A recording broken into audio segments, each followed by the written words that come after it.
Yaz is the only birth control. The birth control pill still dominates as a woman's first choice of contraception in the U.S., but when it comes to options, there is no shortage. Trojan man. From the patch, One patch protects you for a whole week. to the Nova Ring, to diaphragms and IUDs. Usually by 9:30. Dr. Bernard Rosenfeld has seen thousands of women at his office and delivered about as many babies. So these are some of the babies that you've delivered Right. throughout the years. Throughout the years. Wow, that's a lot of babies. How many babies would you say you've delivered? In the thousands, I've lost count. Everybody's happy. Right, yes.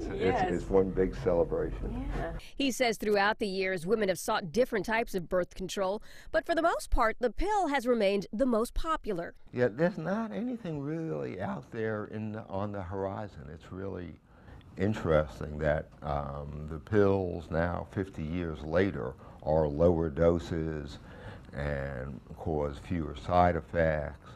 But there's really nothing out there in the horizon in the next 20 years that, is going to take over the pill.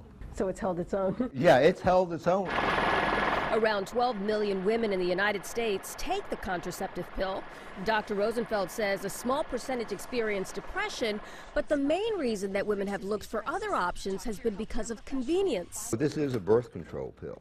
This is a birth control pill. And he says the science behind many of the newer forms of contraceptions, like the patch and the Nova Ring, is the same as the pill. They all have the exact same hormone as the pill, and they all work the same way. They're not any safer, but once again, the only way people get pregnant on them is if they don't start them. Dr. Rosenfeld says any kind of contraception, whether it's hormonal or non-hormonal, is better than going without when trying to avoid pregnancy. Most important thing, even if you're using the patch or the ring or the pill, is to keep a spare at home, because the only way you'll get pregnant is that if you don't start it at the right time. And there is one other form of contraception which he says a woman should consider as a last option, and only if she's ready: sterilization. These days in the United States, half of all marriages end in divorce, unfortunately.